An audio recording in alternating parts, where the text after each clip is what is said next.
안녕하세요. 부산정아TV 김정아입니다. 오늘도 재밌는 책 읽어볼까요? 구독과 좋아요 눌러주세요. 그래서 거기 가면 필요하니까 이렇게 노자 돈을 준 거지. 아버지는 양반이지만 아들은 지금 혼자서 다른 곳에 있으려면 집이랑 먹을 것이랑 뭐 옷이라든지 이불이라든지 여러 가지가 필요하잖아. 그래서 돈이 필요했던 거야. 아버지는 돈을 한 꾸러미 전해주었습니다. 허주는 이런 아버지의 마음에 목이 메이는 거야. 눈물이 나오는 걸 꼭 참으려고 하면 목에 막 눈물이 차오르는 것 같은 느낌이 들잖아. 그걸 목이 메인다고 해. 그리고 아버지를 불렀습니다. 그동안 아버지 속만 썩여드렸던 그런 아버지였어요. 속으로만 애타게 아버지를 불렀던 아버지였어요. 어디 가든지 꿋꿋하게 잘 살아라. 아버지도 아들을 보내는 게 슬프잖아. 그래서 아버지도 뜨거운 눈물을 흘렸어요. 허주는 아버지와 정든 고향을 뒤로 한 채 지리산 기슭에 있는 산음 땅으로 갔습니다. 산이 어찌나 깊고 험한지 고개를 몇 개나 넘고 구불구불 산길을 걷고 또 걸었어요. 허준 혼자 가는 게 아니라 어머니랑 같이 가는 거야. 허준과 어머니는 외딴 집에 가서 방 한 칸짜리를 얻었어요. 다 쓰러져가는 초가집이었지만 어머니와 허준은 마냥 기뻤어요. 그런데 당장 집만 있다고 사는 건 아니잖아. 먹고 살 길이 걱정이었어요. 그때 사람들이 넌지시 일러주었어요. 산에 가서 약초를 캐다가 유의원한테 파시구려. 유의원이라니요? 유의태라면 모르는 사람이 없는데 그 유명한 의원을 모른단 말이요? 그분의 의술은 누구도 따르지 못할 것입니다. 양반도 아니면서 사람들의 존경을 한 몸에 받는 분이 도대체 어떤 분일까? 허준은 그 길로 유이태의 집을 찾아갔습니다. 봐봐. 지금 허준이 양반이 아니지. 유이태도 양반이 아닌데도 다른 사람들의 존경을 받는단 말이야. 그러면 자기도 그럴 수 있겠다 하고 생각이 든 거야. 그래서 지금 유이태를 찾아갔지. 유이태의 집은 발 디딜 틈 없이 병자로 가득했습니다. 넓은 앞마당과 대문 밖에도 병자들이 기다리고 있었어요. 그때 유이태의 모습이 보였습니다. 인자한 얼굴로 환자를 돌보는 모습이며 날카로운 눈빛과 당당한 태도가 보통 사람들하고는 달랐어요. 정말 대단한 분이구나. 어떻게 하면 저분의 제자가 될 수 있을까? 허주는 무슨 일이 있어도 꼭 의술을 배우고 싶었습니다. 그날 이후 허주는 날마다 산에 올라가 약초를 캤어요. 그러던 어느 날 허주는 마침내 유이태를 만날 수 있었습니다. 유이태는 약초를 하나하나 자세히 살펴보며 말했습니다. 아직 약초 보는 눈이 어둡구나. 약초란 더 자라서도 안 되고 덜 자라서도 안 된다. 제때를 맞추어서 캐어야 약효가 있는 법이다. 허주는 유이태 말을 듣다가 용기를 내어 간절히 말했답니다. 의원님 밑에서 의술을 배우고 싶습니다. 의술을 배우고 싶다고?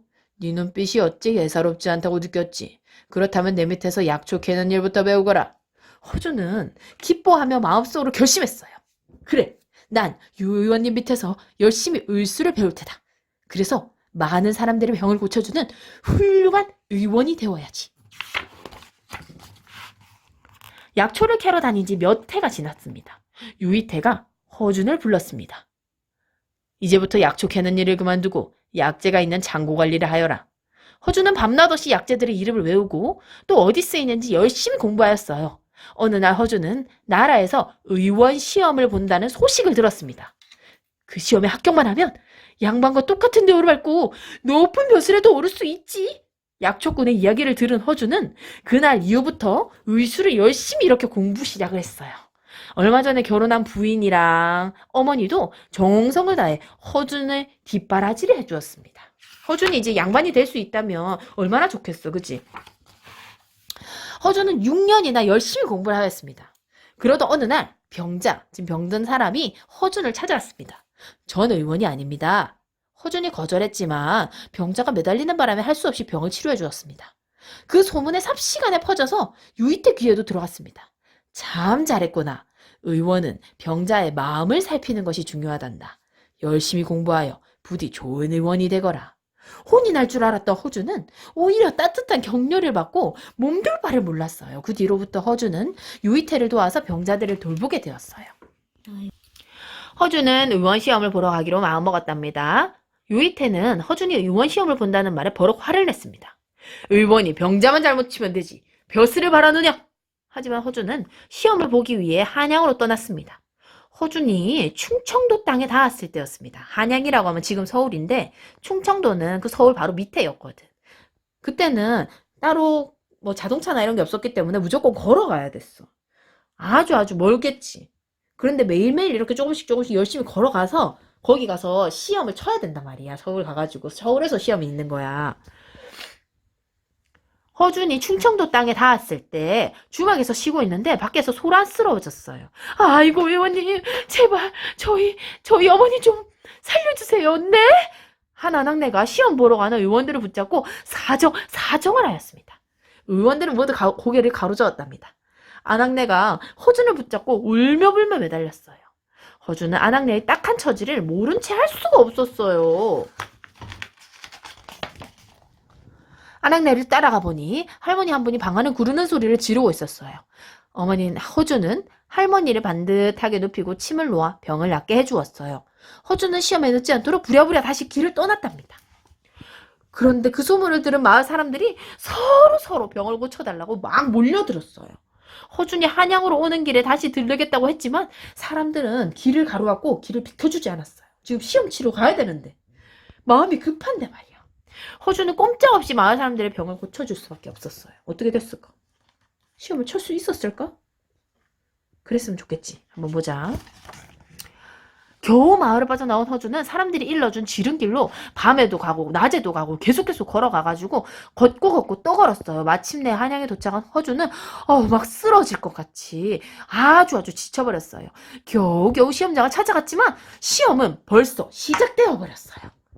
나리, 제발 절 들여보내주십시오. 전 꼭 시험을 봐야 합니다. 시험을 보러 오는 사람이 이제 온단 말이요? 안 돼요. 이미 시험 시간이 반이나 지났소. 허준은 울며불며 사정을 했지만 문지기는 들은 척도 하지 않았습니다. 나만 기다리고 있을 식구들을 어떻게 본단 말인가. 허준은 털썩 주저앉아 눈물을 주르륵 흘렸답니다. 허준이 터덜터덜 집으로 돌아왔습니다. 허준은 다시 유이태 밑에서 열심히 병자를 돌보며 틈틈이 침 놓는 방법을 공부하였습니다. 그러다 어느 날 유이태가 허준을 불렀습니다. 여기를 만져보아라. 허준은 유이태의 가슴을 만져보았어요. 아니, 스승님, 이건... 허준은 까무러칠 듯이 놀랐습니다. 유이태의 가슴 속에 조망만한 덩어리가 들어있었어요. 그거 바로 큰 병에 걸렸다는 뜻이었어요. 스승님이 큰 병에 걸렸대. 그 후에도 유이태는 자기 몸은 돌보지 않고 병자들만 계속 돌보았어요. 허준이 아무리 말려도 유이태는 들은 채도 하지 않았답니다. 유이태는 자기 몸보다 환자들을 더 열심히 돌보았던 거야. 어느 날 유이태는 하인을 데리고 집을 나갔습니다. 며칠 뒤에 하인이 허준을 찾아왔어요. 유 의원님이 당신을 찾아요. 빨리 얼음골로 갑시다. 얼음골이라고 하면 거기 밀양이거든. 밀양 얼음골은 여름에도 얼음이 언다고 하는 곳이야. 아주 이 동굴 안에는. 하인이 얼음골의 굴속으로 허준을 데려갔습니다. 굴속에는 죽은 유이태가 반듯하게 누워 있었어요. 굴속에서 유이태가 죽어 있었대. 혼자 스스로 죽었어. 이제 큰 병에 걸려서 이제 죽었어. 허준은 유이태가 죽기 전에 남긴 편지를 펴보았어요. 나는 그동안 사람의 물속을 볼 수 없어 참 답답했다. 이 몸을 너에게 줄 테니 잘 살펴 의술의 보탬이 되도록 하여라. 그것은 의원이었던 나의 마지막 부탁이다. 부디 큰 의원이 되거라. 유이태가 남긴 글을 읽고 허준은 목 놓아서 울었어요. 왜냐하면 자기 몸을 어떻게 하라는 말이냐면 옛날에는 마음대로 수술을 할 수 없었거든. 지금은 수술을 해서 배를 갈라보면 뭐가 어디 붙어 있고 뭐가 어떤 식으로 있고 하는 걸 알 수 있잖아. 그런데 이 당시에는 다른 사람의 몸을 갈라본다는 건 생각할 수도 없었어. 그냥 여기 뭔가 있겠지 이렇게 생각만 했었던 거야. 그런데 유이태가 자기가 죽으면서 자기 몸을 이렇게 갈라가지고 죽은 자기의 몸을 갈라서 이거를 하나하나 살펴보고 허준 보고 그렇게 하나하나 이렇게 연구를 해서 자기 의술에 도움이 되라고 자기 몸을 허준한테 준 거야. 죽은 자기의 몸을. 29살 되던 해에 허준은 의원 시험에 드디어 합격했습니다. 허준은 해민서라고 하는 정부 기관에서 일을 하게 되었어요. 해민서라고 하는 건 돈이 없는 백성들을 위해 나라에서 세운 의원이었어요. 허준은 가난하고 불쌍한 병자들을 아주 정성껏 돌보았습니다. 그 뒤에 허준은 중국에 가볼 수 있는 기회를 얻었답니다. 허준은 그곳에서 본초강목이라고 하는 책을 보고 깜짝 놀랐습니다. 그 책에는 여러 가지 병의 원인, 치료법, 수많은 약재들이 아주 자세하게 적혀 있었거든요. 그래, 조선에도 이런 책이 있어야 해. 조선 땅에서 자라는 약재를 기록해 놓은 책, 조선 사람에게 맞는 치료법을 써놓은 책 말이야. 뭐? 돌림병이 퍼졌단 말이요? 이 일을 어떻게 하면 좋겠어? 허준은 망설임 없이 병자들을 살피러 돌림병이 돈다는 곳으로 갔답니다. 다른 사람들은 돌림병이라고 하면 지금으로는 전염병이거든? 그러면 환자를 돌보다가 자기가 그 병에 걸릴 수 있다는 말이야. 그러면 의사 선생님은 가고 싶겠어? 안 가고 싶겠어? 자기가 그 병에 걸릴 수 있는데 가고 싶겠어? 안 가고 싶겠어? 환자를 치료하러. 전염병 환자를 치료하러.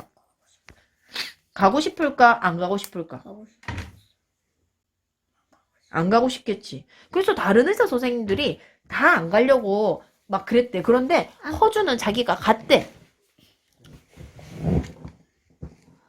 허준은 먼저 매실로 열을 내리고 설사를 멈추게 했습니다. 그리고 여러 가지 약재를 달여서 돌림병을 낫게 했습니다. 돌림병이 멎자 선조 임금인 허준에게 보다 많은 백성이 병에서 벗어날 수 있도록 의술에 관한 책을 쓰라고 명령을 했답니다. 그런데 이 선조 임금은 이 책을 보지 못하고 세상을 떠났답니다. 전하의 뜻을 받들어 꼭 의술서를 펴내겠습니다. 허준은 통곡하며 다짐했답니다. 선조의 뒤를 이어 광해군이 임금의 자리에 올랐답니다. 그러자 허준을 시기하던 신하들이 허준은 뭐 죄를 지었어요. 이렇게 해서 죄를 뒤집어 씌워서 벼슬 자리를 뺏고 궁궐에서 쫓아버렸어요. 하지만 허준의 마음은 오히려 가벼웠답니다. 그래, 마음 놓고 책을 쓸 수 있으니 얼마나 다행인가. 책을 쓰기 시작한 지 15년 만에 허준은 책을 끝낼 수가 있었답니다. 허준의 나이 65. 65이면 몇 살이지? 65세. 그렇지, 65야. 허준은 책의 이름을 동의보감이라고 지었답니다. 전하, 이제야 전하의 뜻을 이루었나이다. 스승님 기뻐해 주십시오. 허준은 선조 임금과 유이태를 생각하며 눈물을 흘렸습니다. 허준이 동의보감을 완성했다는 말을 듣고 광해군도 기뻐하였습니다. 광해군은 허준을 불러들여 벼슬을 주고 큰 상을 내렸습니다. 장하구나, 장해. 동의보감은 자손 대대로 빛나는 의술서가 될 것이다. 허준은 그동안 있었던 모든 고통을 잊을 수 있었어요. 그 후에도 허준은 병자들을 정성껏 돌보았답니다. 그러다가 환자에게 돌림병을 얻어서 그만 세상을 떠나버렸답니다. 허준의 나이 70살이었습니다. 이름은 몇 살이야? 일흔. 70. 맞아, 70이지. 동의보감은 한의학이나 의학을 공부하는 사람들이 소중하게 여기는 책입니다. 중국과 일본의 학자들도 칭찬을 아끼지 않지요. 이 책은 영어로도 번역이 되어 서양의 학자들도 많이 읽고 있습니다.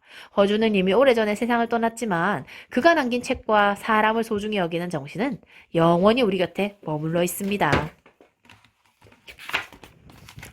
자, 동의보감을 쓴 깊은 뜻.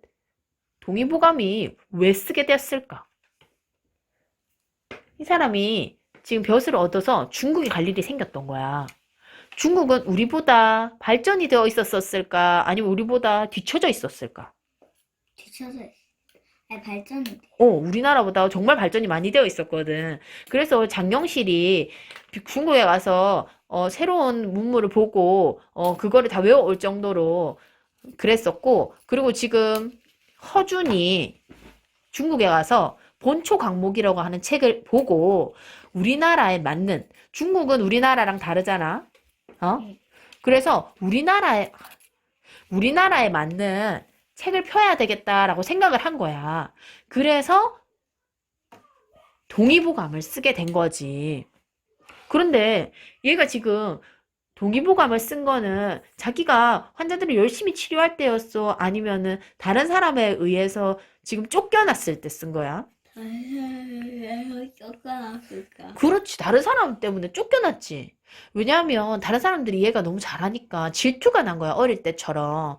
그래서 얘가 뭔가 죄가 있다고 그냥 막 쫓아 보내도록 임금님한테 엉뚱한 소리를 한 거야. 그래서 얘는 쫓겨나면서도 아, 이제 드디어 내가 글을 쓸 수 있게 되었구나. 이러고 열심히 글을 써서 15년 만에 이 책을 다 완성했대. 이 책은 몇 권일까? 100권. 아, 4분의 1. 100권의 4분의 1. 몇 몰라. 권쯤 될까? 아, 몰라. 여기 힌트. 25권. 맞아. 100권의 반은 50권이거든. 50권의 반이 25권이라서 4분의 1. 아, 100. 100을 이렇게 동그라미라고 생각했을 때 동그라미의 반이 50이거든. 그거의 반이 25. 14년 동안 25권이라 하는 책을 냈대. 그러면 1년에 책을 몇 개씩 낸 걸까? 25개씩. 아니지. 14년에 25권이니까 1년에 한 책 2개씩 쓴 거야. 몰라. 와, 이거 봐. 어떻게. 짜잔. 요 중에서 혹시 본 거 있는 거? 혹시 요 중에서 아, 나 이거 좀 알 것 같아. 어디서 한번 본 적 있어? 어디서 봤지? 박물관. 아, 박물관에서 본 적이 있어? 이거 그때 선생님이, 그 뭐지? 어린이집에서 소풍 갔을 때 이거 봤어. 아, 누구야? 세종대왕이 아니라 허주. 허준. 세종대왕은 임금님이고, 그지? 신하의 모습을 하고 있잖아. 그리고 또, 이거. 그거 뭐지? 이거는 그냥 이거 아니고 엄마 이거. 그건 뭐야? 이거 우리 학교에 있어. 우리 학교 새 죽은 그거. 아, 돌같이 생겨서 그냥 그래 보이지. 돌같이 생긴 이렇게 했는데 그러면 이거는 혹시 본 적 없어? 이거는 봤지. 어디서 봤어, 얘? 어디서 봤냐면 여기 있었던지 여기 있어. 맞아. 그럼 뭐 하는 걸까? 요거는 그때 나 뭐지 어딘가 여기 발목 아팠을 때 그 침 꽂고 오래도록 기다리던 거 있지. 거기 이 있었잖아. 그 주인 뒤에 요거를 딱 열어봤더니 그 약이 있었어. 그래 요거 사람 열어보면 약이 있는 곳이야. 맞아. 한의원에 가면 볼 수 있는 곳이고, 이 안에는 이모지